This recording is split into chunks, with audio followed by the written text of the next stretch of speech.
So question 1 asks whether or not the following statement is true or false. Marginal social cost is the cost of producing an additional unit of a good that is incurred by anyone other than the producer of the good. This would be a true statement if this had said marginal external cost. So marginal social cost is the external cost, which is the cost that is incurred by anyone other than the producer of the good, plus the marginal, private cost, not benefit, which is the cost of producing an additional unit of good that is experienced by the producer themselves. So this answer is false because it says social cost here, which is actually these two values added together. Question 2 asks us, in the case of a negative externality, is there an under or overproduction? And is this under or overproduction due to the fact that there is some relationship between the social cost and the social benefit? So what I want to do for this question is I actually want to go through the theory a little bit, just to show you where the under and overproductions come from. So I'm going to draw 2 pictures just to illustrate the difference between an external benefit and an external cost in terms of the market equilibrium. So we only assess the effects of externalities in perfectly competitive markets.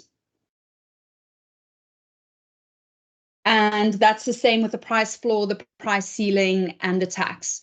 It just means that using this as our starting point helps us to determine whether or not the effect of these market failures creates inefficiencies. Because what we already established with perfectly competitive markets is that they are Pareto efficient in equilibrium.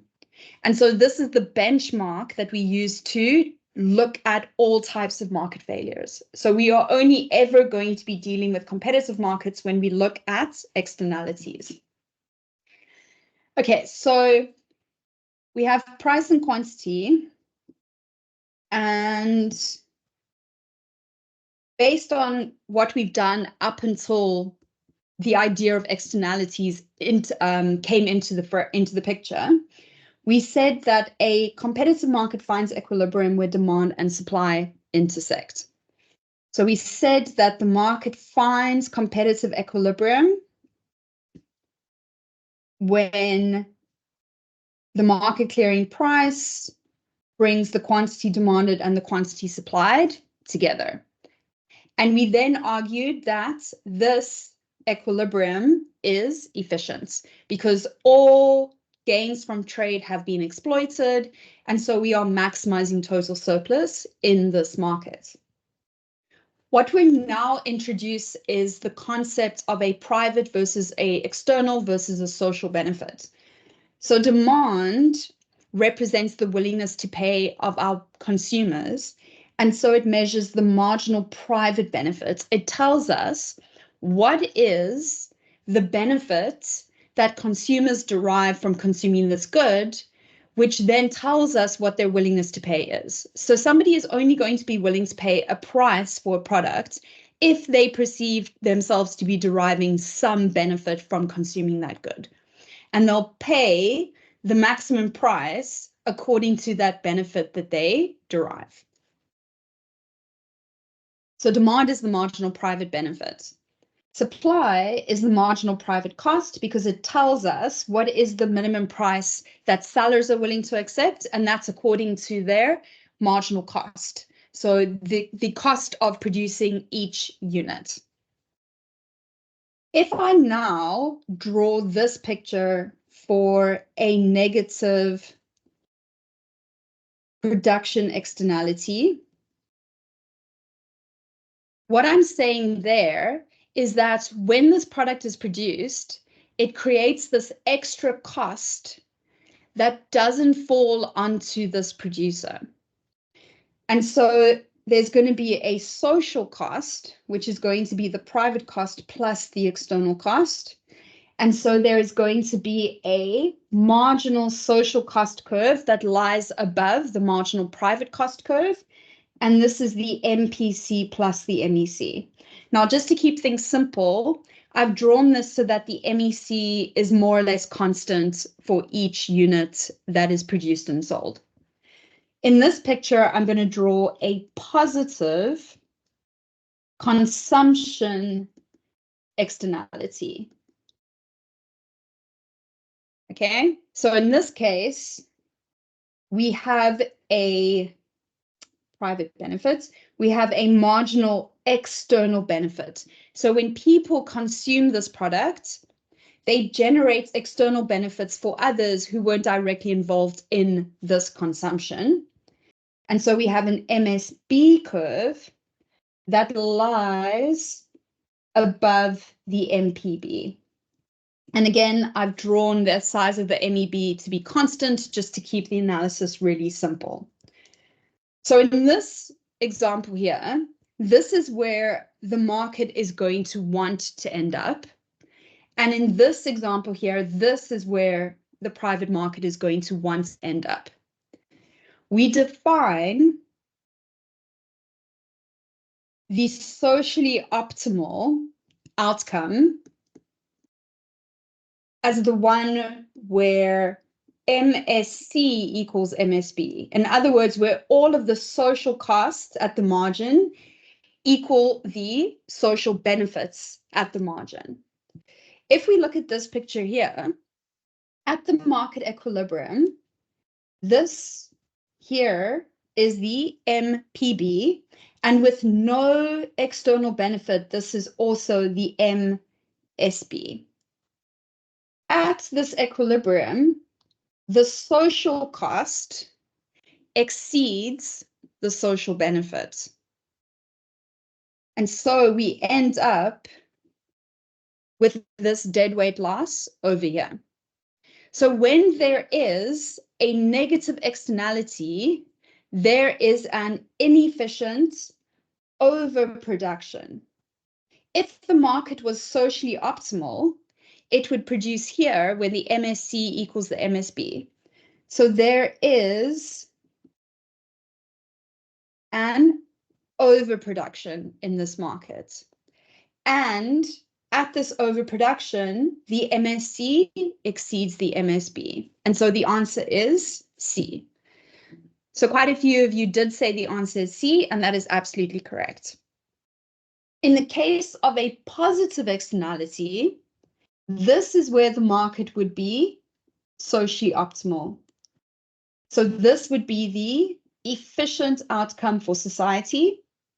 And so this market underproduces relative to the efficient outcome. And there is a deadweight loss over there.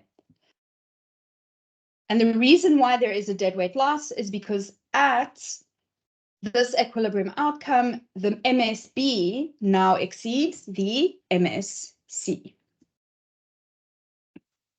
So question 3 tells us there's a cool drink factory Fizz that produces carbon dioxide as a byproduct in the manufacturing process, which damages a nearby strawberry farm. The graph below, not drawn to scale, shows the demand, NPC, and MSC of cool drinks. The cool drinks market is competitive. So the reason why we have this horizontal demand curve is because this is showing the situation for a single factory in a competitive market.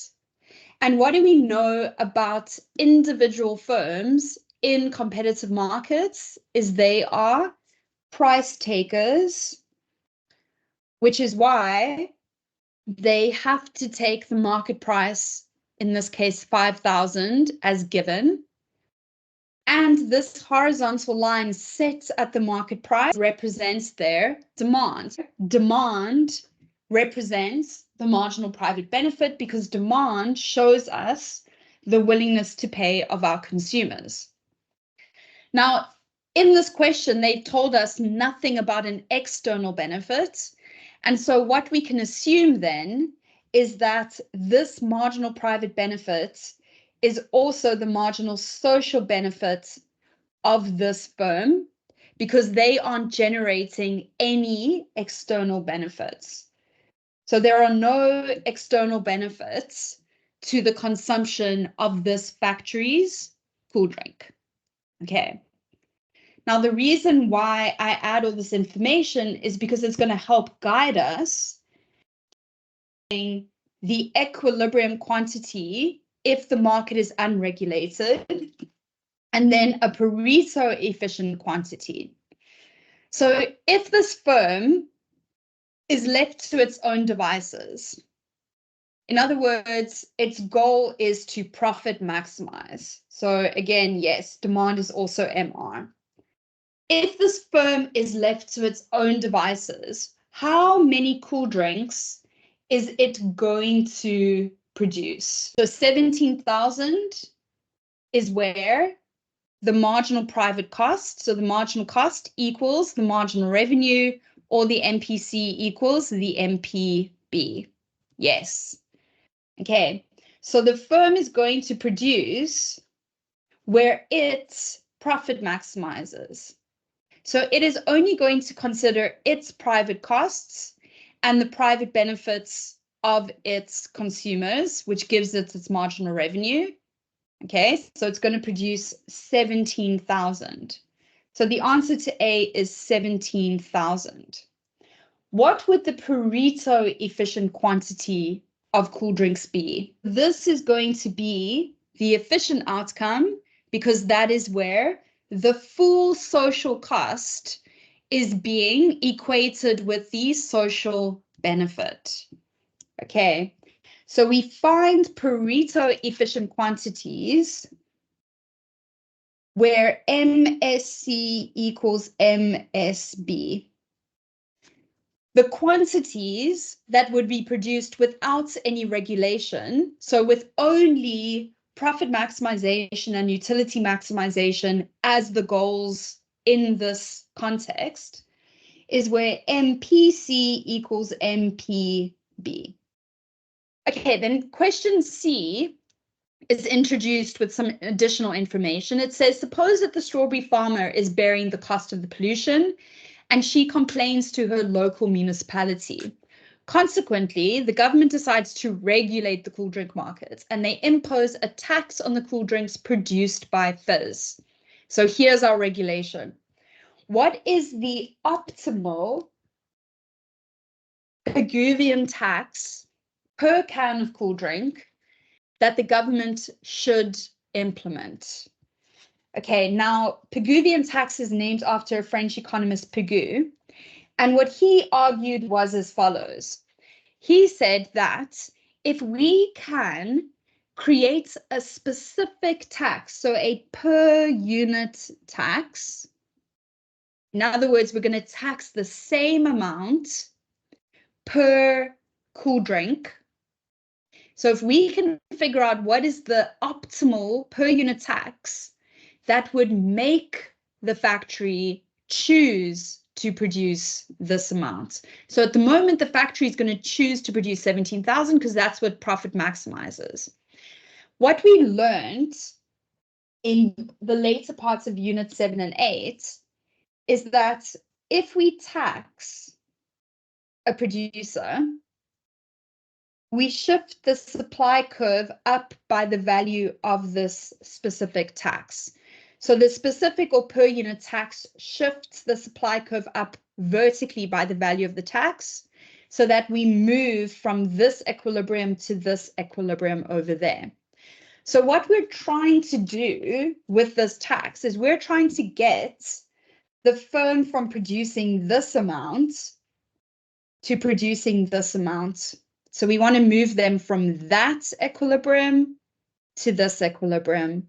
So we want to move their MPC curve up by a tax amount. That means the MPC with the tax is going to intersect the demand over here. Okay, So we want to move the MPC up vertically by the value of the tax. Now, looking at this picture here, all of those vertical distances are the same tax amount. And so where on this picture can we identify that exact Pigouvian tax? It's this vertical distance here. So we say that the Pigouvian tax is going to be equal to the size of the externality, the size of the external cost at the efficient equilibrium. So if you look at the efficient equilibrium here of 6250, that's the MPC. This amount here lies on the MSC. So the difference between the MSC and the MEC at this efficient quantity is the MEC at 6250. And this is the per unit tax that should be charged. Okay, so the Pigouvian tax per can of cool drink would be the MEC at the efficient quantity. So that's how we find the optimal Pigouvian tax. And if we look at the picture, it's this distance here. So using the values given to you, what is the size of that tax that would be charged per cool drink? 1075. Perfect. Okay, it's going to be 5,000 minus 3925. So it's 5,000 minus 3925. Okay. So it is 1075, which is the 5,000 minus the 3925. Now, suppose that there is no tax. So suppose that the strawberry farmer cannot get the municipality to intervene. And so they decide to negotiate or bargain directly with the cool drink manufacturer. The farmer offers to pay Fizz to produce fewer cool drinks. Okay, so this is a really interesting result of this theory, because what it argues is that the person who is being harmed by this private behavior can pay that person who is causing the externality to stop creating the externality, which is really interesting. Oh, sorry. Mr. Blanche asks, if you draw your MPC plus tax skew, but it goes through the right points, will you lose marks? No, you won't. Because the theory says that the Pigouvian tax has to be the MEC at the efficient quantity. And so if you look at this picture here, that has to be this vertical distance between 5,000 and 3925. So it can only be 1075. Okay, so the farmer can pay Fizz to produce fewer cool drinks. D then asks, what is the minimum acceptable offer that the farmer can make to Fizz to ensure a Pareto efficient outcome?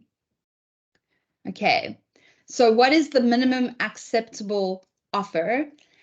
Something I want to just change about this question, because it does create a bit of confusion, is it shouldn't be the minimum acceptable offer per unit. It would be the minimum acceptable total offer that they would have to give make to the farmer in order to ensure a Pareto efficient outcome.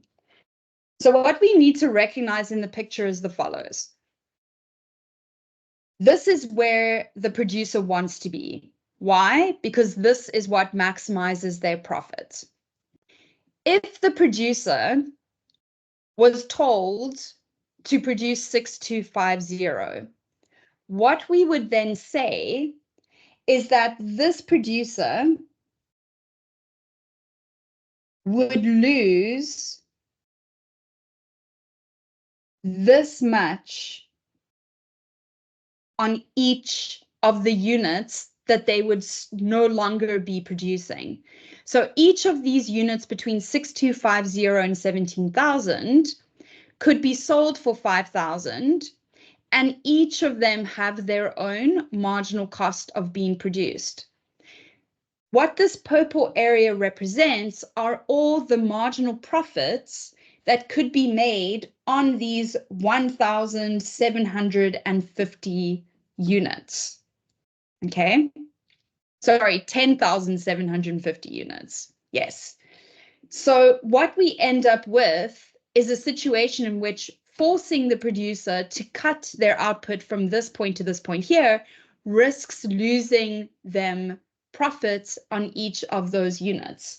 And so what that implies is that the farmer, at a minimum, has to cover that lost amount.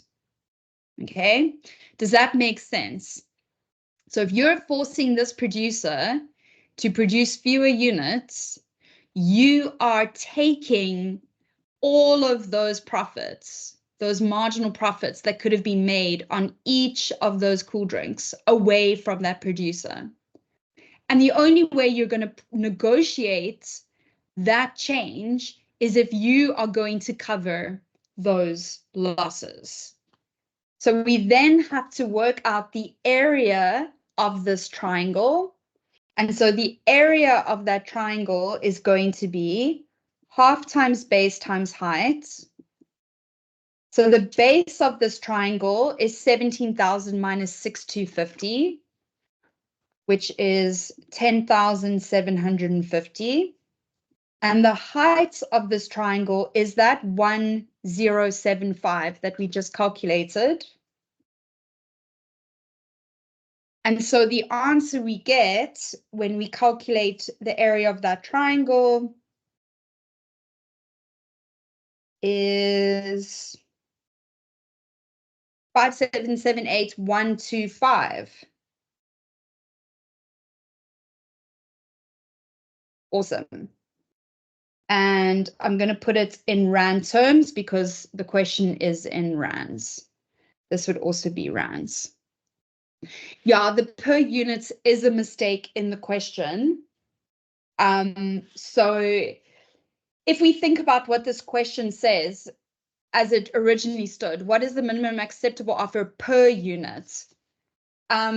Definitely for this unit 6250 or the unit just past 6250, it would be 1075 because that is the difference in the marginal revenue, marginal cost. But then the difference for the next units is smaller than that. So the smallest acceptable offer per unit, I mean, so it's difficult to say it would be this little amount here, but I mean, the amount per unit is actually changing, which is why this should have said the minimum acceptable offer in total, because you have to try and get this farmer to go from 17,000 to 6,250. Can you not get an average though? So in the context of the assessment, let's say the question had appeared this way, and some students had interpreted it to look like this, they would have got the marks.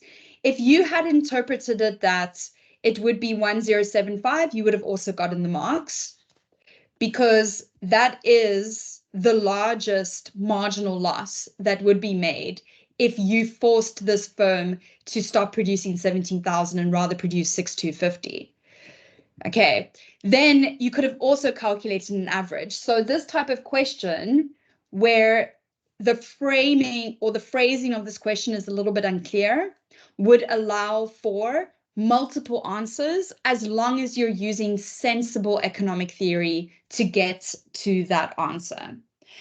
I prefer to explain it assuming that we're looking for the total minimum acceptable offer, because that clearly is the amount that the farmer at a minimum would have to pay over if they wanted the quantity to drop all the way from here to there.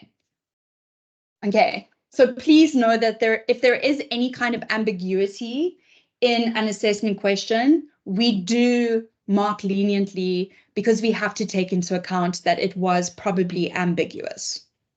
So I hope that is a satisfactory answer to that question. Okay, this is why it helps to go through past paper questions to see how the theory applies in practice, because then we can discuss what are the different ways to approach this kind of question. Okay, so that's question D. Question E then says, briefly describe one obstacle to bargaining that may prevent the achievement of Pareto efficiency. So theoretically, we say that this type of bargaining we call Coasean bargaining, so Coasean. And there are three conditions that have to hold for Coasean bargaining to work. There have to be a small number of parties involved. There have to be low transaction costs. So to engage in this negotiation must not be costly. And there should be clear property rights. In other words, it must be clearly established who has the property rights in this case. So in order for the bargaining to be prevented, it would have to imply that there are a large number of parties involved, transaction costs are high, and no clear property rights. So if any of these are happening in this negotiation, then it may prevent the achievement of Pareto efficiency. Okay, so which of the following alternative solutions could result in a socially optimal outcome? Statement 1 says the government could impose a regulation that caps the final output produced by the firm to a level that results in an efficient market outcome. So would this be a good alternative solution if Coasean bargaining is not possible? Yes, it would. So if we think back to the previous question, what the government could say is you may only produce at most 6,250 cool drinks. So rather than taxing, you could impose a quantity regulation. So this is true. 2 says a Pigouvian tax can be imposed on the firm where the tax is equal to the marginal social cost. Is statement 2 correct or incorrect? It's incorrect. What is incorrect about this statement 2? So what is incorrect about statement 2? That is not correct. This should say MEC. Perfect. So this is incorrect. Then 3 says the legislator could enact a law that requires the firm to compensate party B for all damage caused. So is 3 a sensible alternative? Yes, it is a sensible alternative. So that makes answer D correct. So question 5 says, suppose that the market marginal private cost of producing a packet of Oreos is price equals 100 plus, and this is a similar printing error to the previous revision. So it should be price equals 100 plus 4 over 75Q. So I'm just going to write this down here. So the MPC is given by this. The market demand curve is given by, and there should be 200 minus 1 over 50Q. So the market demand curve is going to be the MPB. So that's price equals 200 minus 1 over 150Q. Now also suppose that the production of Oreos emits pollutants that have a marginal external cost of, and that should be 1 over 150. So the marginal external cost is 1 over 150Q. Okay, so based on this information given here, is there a marginal external benefit? And based on that answer, what can we assume about the marginal external benefit? There is none, and so the MEB must be 0. Okay. So we have the private cost and private benefit and the external cost and the external benefit. Okay. And so we can get the marginal social cost and the marginal social benefit by adding the private and the external together. So if I add the MPC to the MEC, I'm going to get price equals 100 plus, and then 4 over 75Q plus 1 over 150Q would be 9 over 150Q. So 4 over 75 is the same as 8 over 150. And so 8 over 150 plus 1 over 150 gives me 9 over 150. So that's my MSC. Then my MSB is going to be the MPB plus the MEB. MEB is 0, and so MSB will be price equals 200 minus 1 over 150 Q. So now we need to figure out what the optimal Pigouvian tax on a packet of Oreos produced is, and the tax revenue that is generated. So thinking back to what I showed you earlier, what we're saying is that in this market, there is a demand, which is the MPC, which is the MSB. And there is a supply, which is the MPC. And then there is a MSC, which is the MPC plus the MEC. The market would be efficient where the MSC and the MSB are equal. So this would be the efficient quantity. And what we said about a Pigouvian tax is that the optimal Pigouvian tax is going to be the value of the MEC at the efficient quantity. So if we know what the efficient quantity is, we can then calculate what that distance is there, because the difference between the MSC and the MPC at this efficient quantity would be the MEC. And that is the amount that the Pigouvian tax should be, because that would then shift the supply curve up so that it intersects at that efficient equilibrium. So there are 2 steps to finding this Pigouvian tax. The first one is finding the efficient quantity, which we find by setting MSC equal to MSB. That's going to give us the efficient quantity. So the MSC is 100 plus 9 over 150Q. And the MSB is 200 minus 1 over 150Q. And then I rearrange to put like with like. So I take the 100 to this side, and it's going to be 200 minus 100 is 100. I take the minus 1 over 150Q to this side, and I get 10 over 150Q. And so the efficient quantity in this market is going to be 1,500. So if I want the MEC at the efficient quantity, what do? My MEC is 1 over 150Q, so the value of the MEC at 1,500 is going to be 1 over 150 times 1,500. And what answer does that give me? So what is the value of the MEC at the efficient quantity of 1,500? 10.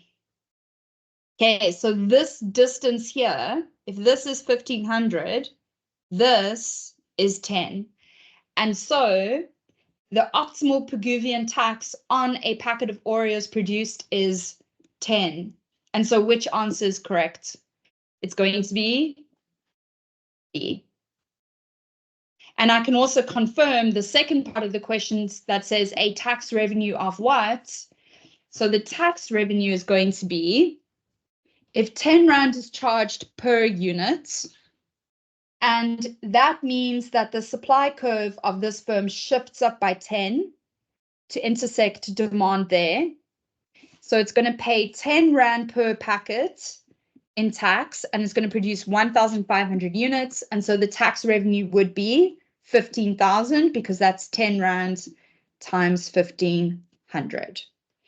So this example shows us how to solve for these outcomes using equations. But remember that mathematical functions can always translate into a graph, which is why I always use a graph to guide my thinking, because then I feel it is less likely for me to make a mistake if I'm guided by a graph.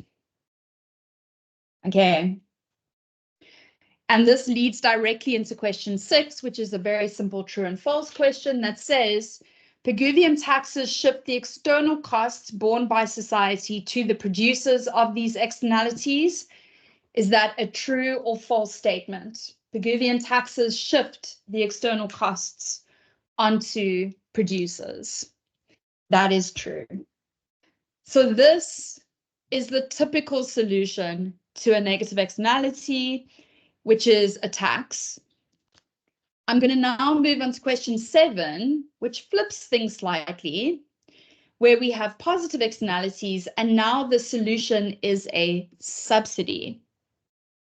Okay, so I'm going to draw the picture just to show you the theory, and then we'll calculate using the formulas that are given. So what we have now is we have demand, which is a private benefit. And the question says that there is a consumption of fairy dust that causes positive externalities. So there is now an MEB, an external benefit. Nothing in this question indicates that there is an MEC.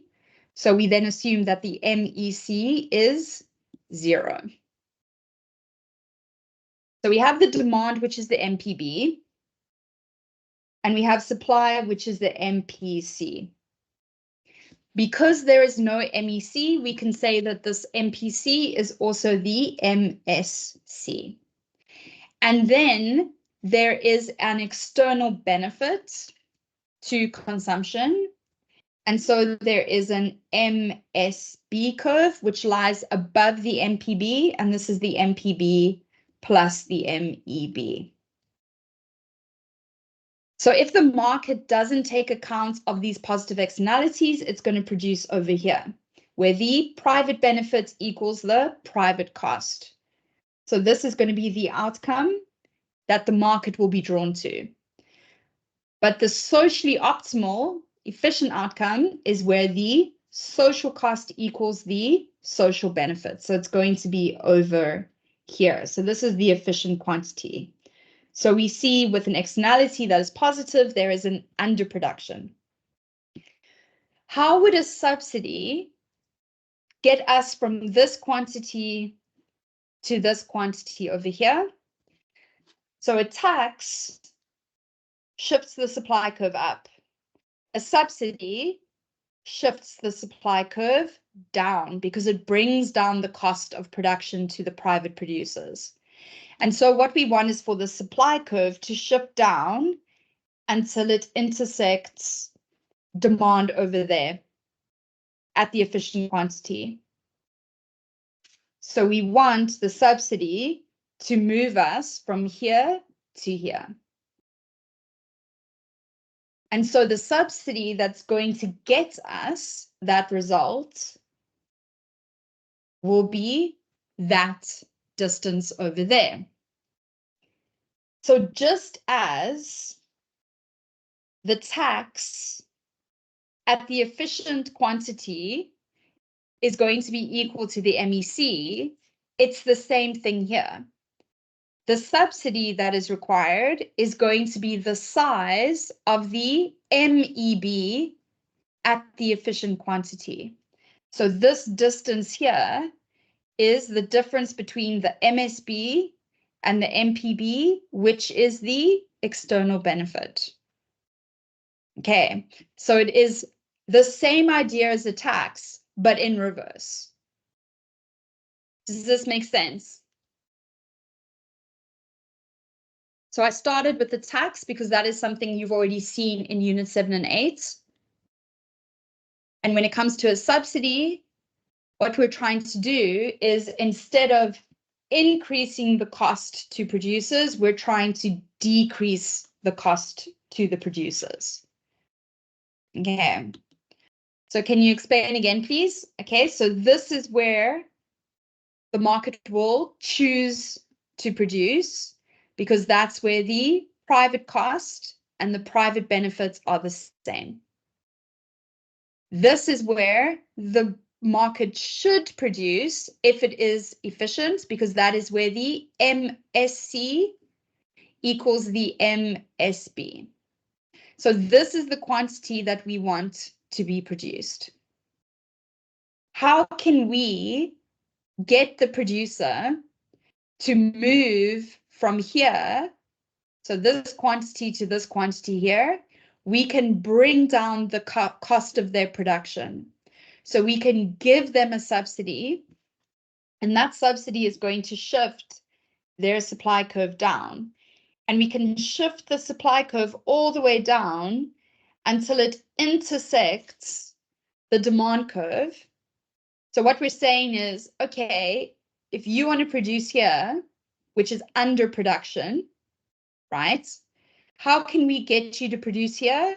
We make it cheaper for you to produce so that you will choose to produce the efficient quantity. Okay, so this curve here is now going to be the MPC less the subsidy, because the subsidy takes down the cost of production. So we're moving from this point to this point here. Okay, and if we look at the picture, if the subsidy is going to be the same amount per unit, it means that the vertical distance between the old MPC curve and the new MPC curve, taking the subsidy into account, is going to be that vertical distance there. And that vertical distance, if we look at the other two lines, that vertical distance here is the difference between the social benefits and the private benefits at the efficient quantity. And what is the difference between MSB and MPB? The MEB. So what we're looking for is the subsidy is equal to the MEB at the efficient quantity. And that is the same idea as us saying that the optimal tax with an externality that is a cost is the MEC at the efficient quantity. Okay, so this just gives us a guide as to where we are going. So what we're going to need to do is we're going to need to solve for the efficient quantity. And then once we know what the efficient quantity is, we find what is the external benefit at this efficient quantity, and that will tell us how much the subsidy must be. So it is exactly the same as what we did in question 6, but now using a subsidy and an external benefit. Sorry, question 5. So it's exactly the same process as this, but now we're looking for the efficient quantity and the MEB at that efficient quantity. Okay, so we have the marginal private cost, and we know that the MEC is 0, so this is also the MSC. So this function gives me both the private cost and the social cost. My private benefit is 8,000 minus 2Q. My external benefit is 1,000 minus Q, which means the MSB is going to be these two added together. So 800 minus 2Q plus 1,000 minus Q gives me 9,000 minus 3Q. So now I have my MSC and my MSB. And so how do I find my efficient quantity? I set my MSC equal to my MSB. So my MSC is 5,500 plus Q. My MSB is 9,000 minus 3Q. I then rearrange. So if I take the minus 3Q to this side, I get 4Q. And if I take 5,500 to this side, it becomes a negative. And so this becomes 3,500. And so the efficient quantity is going to be 875. Is that correct? So the efficient quantity is 875. And so now what I need to do in order to find my subsidy is I need to figure out, okay, what is my MEB at this efficient quantity? Here's my MEB function. And so if I take this function and I subtract this efficient quantity, I get 125.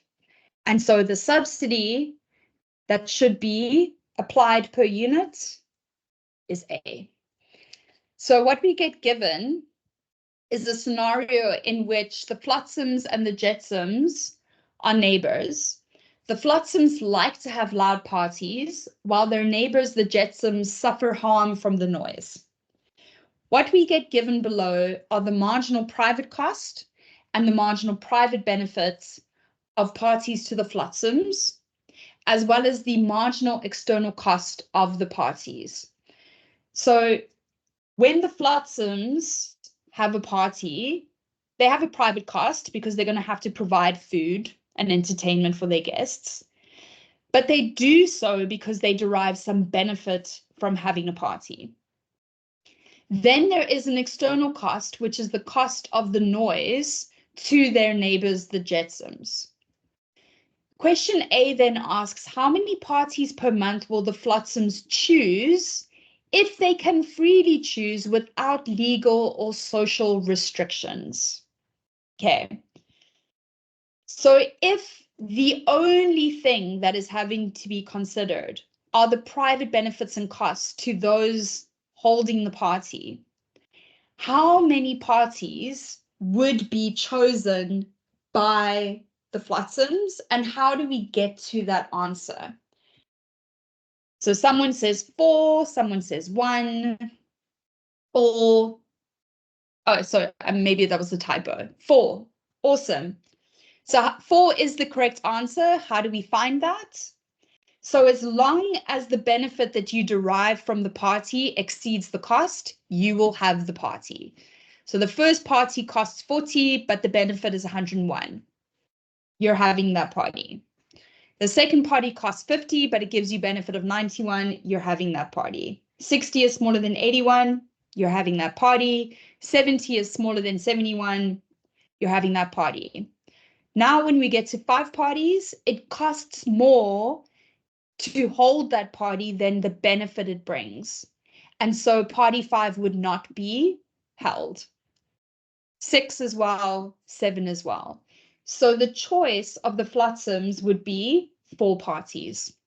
So for the private individual, they would choose the quantity up into the point where the marginal private benefit is at least greater than or equal to the marginal private cost. So for parties 1, 2, 3, and 4, the private benefit exceeds the private cost of each of those parties, and so 4 is the answer.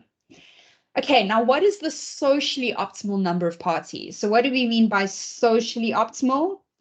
It means we now consider the social benefits and the social costs.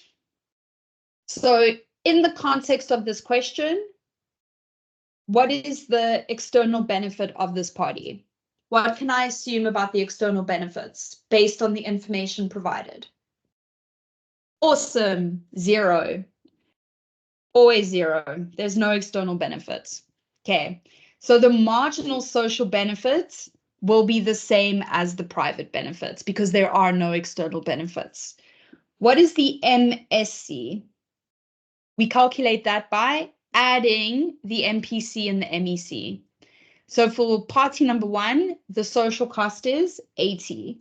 Party number 2 is 90, 100, 110, 120, 130, 140.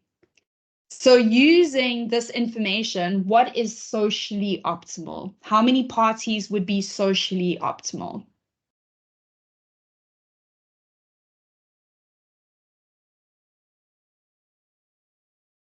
So Ms. Bahula says 2.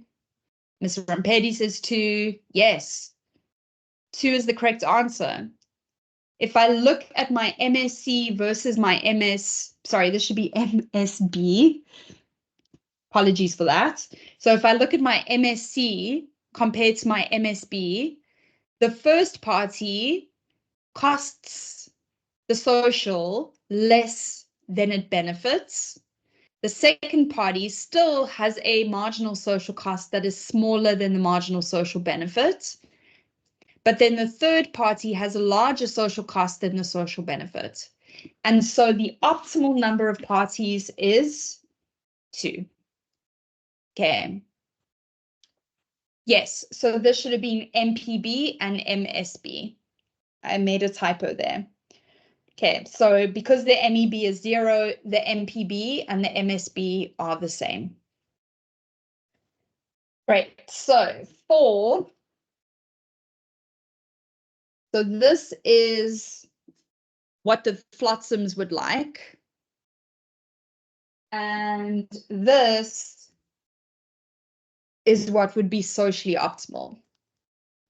Can I please repeat why it is 2? So the reason why it is 2 is because as long as the social benefit, which is the same as the private benefit, exceeds the MSc, the social cost, then there is more value to society for having this party than it costs society.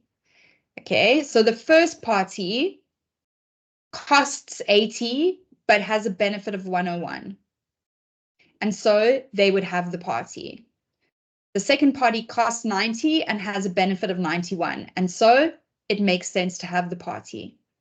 The third party costs 100, but only has a benefit of 81. And so this party costs more than it brings benefit to society. The society being these 2 neighbors, the flotsams and the jetsams. And so any party beyond 2 is worth less than what it costs. Great. Okay, then question C says, how much will it benefit the jetsams if the number of parties were reduced to the socially optimal level? Okay, so we want to know, is there a benefit to the jetsams if they can get the flotsams to have 2 rather than 4 parties? Now you have to think of it this way. If you aren't suffering a cost, you are gaining. Okay, so if 2 parties are held, then the external cost of that second party is 40. For the second party to have taken place, the first party must have taken place, right? So the socially optimal outcome is that there are 2 parties taking place, and in total, it's costing the jetsams 80. The first party cost 40, the second party cost 40. If they then had to go through a third party being held next door, there is an additional cost of 40. And then if they have to go through the fourth party, there is another cost of 40. In other words, if 4 parties are held, in total, it's going to cost 160. But if only 2 parties are held, it's only going to cost 80 in total. And so what do the jetsams gain if only 2 parties are held instead of 4? What is the benefit to them of not having to sit through 2 additional parties? 80. Awesome. Okay, so this is a really important part of this theory, is that if there is this overproduction, there is greater cost. And if you can get the production down to the socially optimal level, you will no longer suffer that cost. And that is a benefit. Okay. So the Jetsons benefit by no longer having to experience the cost of party 3 and party 4. Awesome. Okay, now, if property rights were well defined, what private agreements could be made between the Flotsams and the Jetsons? Okay, so what we've just said is that if two parties are held, the Jetsons no longer suffer that 80 worth of cost. So they have gained 80. That's a benefit to them if they take the parties from 4 to 2, right?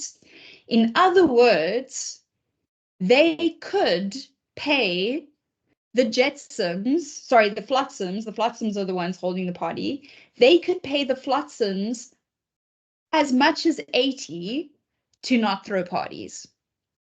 Okay? Because if they have 4 parties, they have this extra cost of 80.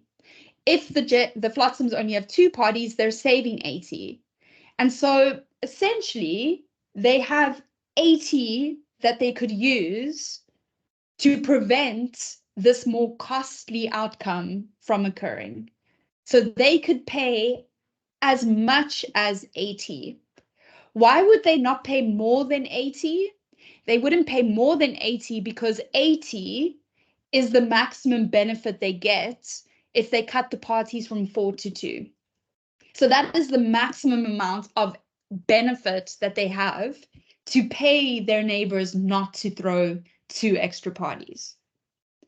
Okay, so that's the maximum amount they could pay them. What would the minimum amount be? So at a minimum, what could they offer the Jetsons? Sorry, the Flotsams. I keep forgetting who's holding this party. So if the Flotsams had a third party, they get how much extra benefit over cost for that third party? They make a net benefit of 21. For the fourth party, they make a net benefit of 1. In other words, if we tell them, you can't have 4 parties, you must have 2, they lose 21 plus 1, which is 22 worth of net benefit, which means the Jetsons have to offer them at least 22 to convince them to have 2 fewer parties. So that's the minimum they have to offer them, and the maximum they'd be willing to offer them is 80. So the way that they could get a private agreement is that the Jetsons could offer to compensate the Flotsams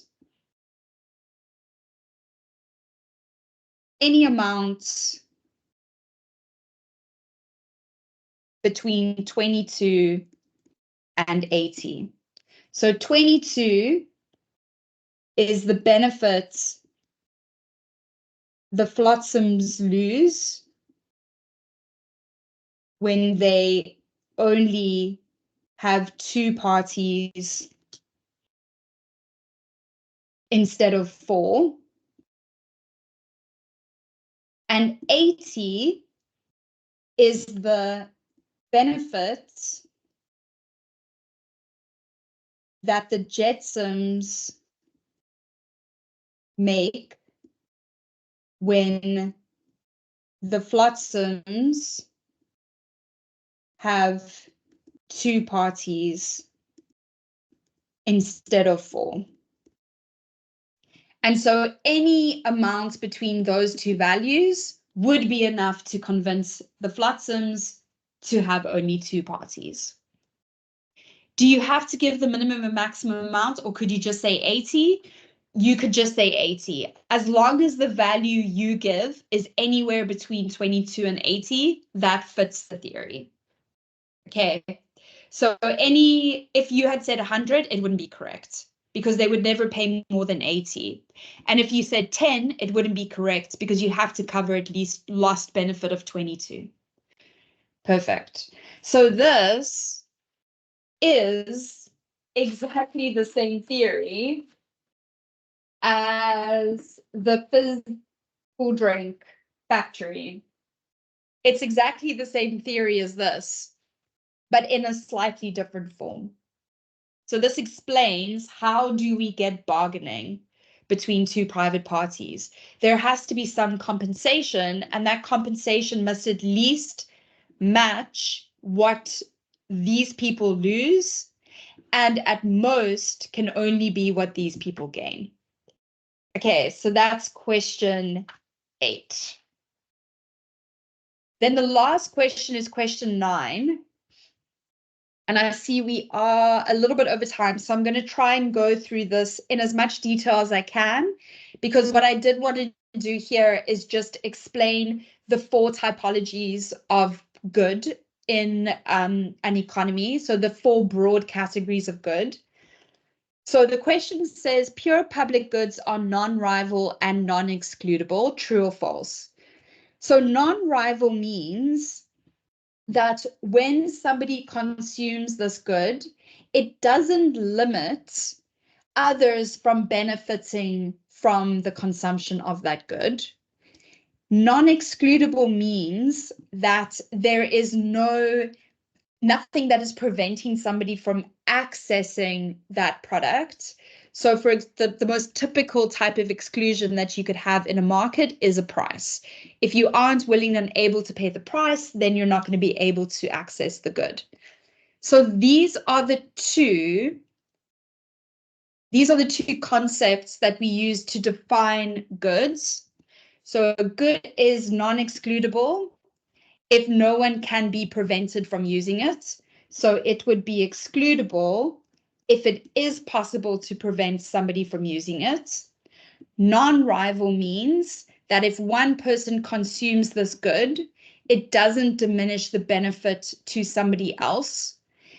If it is rival, then it means that if one person consumes this good, then it does diminish another person's consumption of that good. So other people aren't able to derive benefit from its consumption. Okay. So if we take these concepts, we can draw up a little matrix as follows. So we can say something can be rival or non-rival, and something can be excludable or non-excludable. So I already mentioned earlier on in this revision that private goods and services are rival and excludable. So if I purchase a coffee, it is excludable because I had to pay to consume that coffee. And it is rival because once I consume that coffee, nobody else can derive benefit from consuming that coffee. It's gone. Okay. So rival and excludable defines private goods. On the other end of the spectrum, we have public goods. And to be even more correct, we do call them pure public goods, and I'll explain just now what I mean by that. So public goods are non-rival and non-excludable. Can anyone think of a good example of a public good that we have access to? So something that we don't have to directly pay. Street lights, great. Okay, so some sources of water could be public goods, but water is becoming increasingly less public. A park bench, SAPs, public clinics, perfect examples. Okay, now public clinics is an interesting one, and parks is also a good one. So public clinics and parks are interesting, and firefighters as well, are interesting because we would think that they are public goods in the sense that we don't have to pay, we can't be prevented from using it, right? If my house is burning, the firefighters have to come and help me put out the fire. We would argue that it is non-rival because when the firefighters come to my house that is burning, hopefully that there are more firefighters available to help somebody else whose house is burning. Now, maybe you can see how I set that up, right? Same with public clinics, right? Nothing prevents me from using a public clinic, but now imagine that the public clinic can only see a certain number of people a day. That kind of challenges the view of it as non-rival. So we say in reality that there are blurry lines around this, right?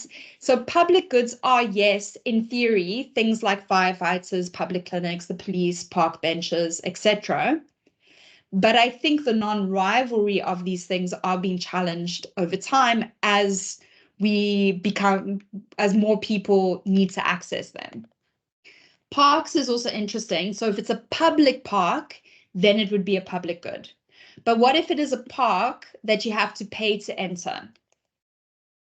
So if you want to go to the Kruger National Park, you have to pay to enter it. What does that mean for that park if you have to pay to enter it? It is excludable, but it is non-rival. So not everyone can use it. So it wouldn't be exactly private because public parks, well, not public parks, like the Kruger National Park, we would say that just because you enter the park doesn't mean that somebody else can't enter the park. We call these natural monopolies. So natural monopolies are goods that are excludable and non-rival. A very good example of a natural monopoly that you will all know are streaming sites.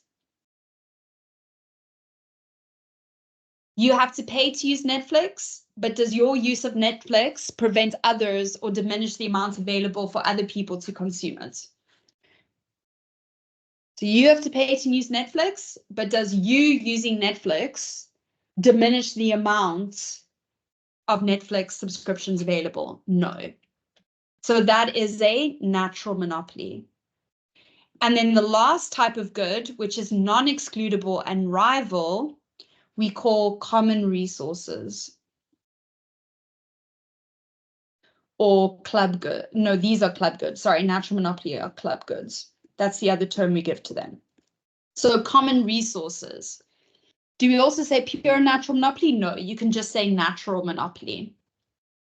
Okay, so just a natural monopoly. So a non-excludable rival good is a common resource. Can anyone think of an example of a good that is non-excludable? In other words, we don't have to pay or no one prevents us from using it, but it is rival, which means when I consume it, there's one less in the world for other people to consume. Can anyone think of a common resource?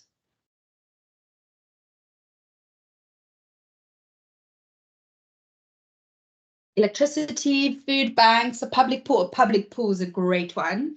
Yes, because you don't have to pay to use a public pool, but there's only so much space in the pool. Great example. Food banks, yes, they would only provide for so much food for people to eat. Great example. Your electricity, I think with load shedding, yes, we can probably think of electricity as a common resource. Although it probably is excludable because you need a meter, and sometimes you do have to pay for that. So electricity is a little bit blurry. Fishing, yes, as long as you don't have to pay for a permit to fish. So if you have to pay for a permit to fish, what would it be? So if you had to pay for a permit to fish, what type of good would that be? It would be a private good, because when you fish, but you have to pay to fish, it's excludable. But when you take one fish out of the water, there's one less fish for somebody else, and then it would be private. Great. Camping spots, perfect. Camping spots, which you don't have to pay to have. So we can see how a lot of things in the world tend to be more rival than not. And that is the tragedy of the common resources. The tragedy of the common resources is that because they have been non-excludable, they have become increasingly more rival over time. So we've depleted these resources over time. Okay, so these are great examples, which tells me that you do understand these differences between these. Ms. Harrison said schools. Yeah, so public schools could be considered common resources, definitely, because there are only so many seats in a school, and public schools are, well, at least no fee public schools are meant to be zero cost. So those would definitely be a common resource. Great. Okay, so I did actually download a past paper question that asks exactly about the streaming platforms. So it says Netflix, Disney Plus, Showmax, and Amazon Prime are all streaming platforms where people pay monthly to watch movies and TV series. Netflix is an example of. So is Netflix rival and excludable, rival and non-excludable, non-rival and excludable, or non-rival and non-excludable? So which of those describes Netflix? C. Awesome. Okay, so you can be excluded from using it, but once you're using it, it's not like you're limiting the amounts available to somebody else. Perfect. Great. Okay, so that is everything I planned for Unit 12. And we've gone a little bit over, but that's fine because I really wanted to make sure that we got through this. Oh, right, there was actually one other thing that I wanted to mention. The reason why we need to have public goods in society is because when goods are non-rival and non-excludable, there is no profit incentive to providing it. So there's no profit incentive to providing non-rival and non-excludable goods. And so if there's no profit incentive, how much would be produced by the market? So how much would be produced by the private market if a good is non-rival and non-excludable? Zero, exactly.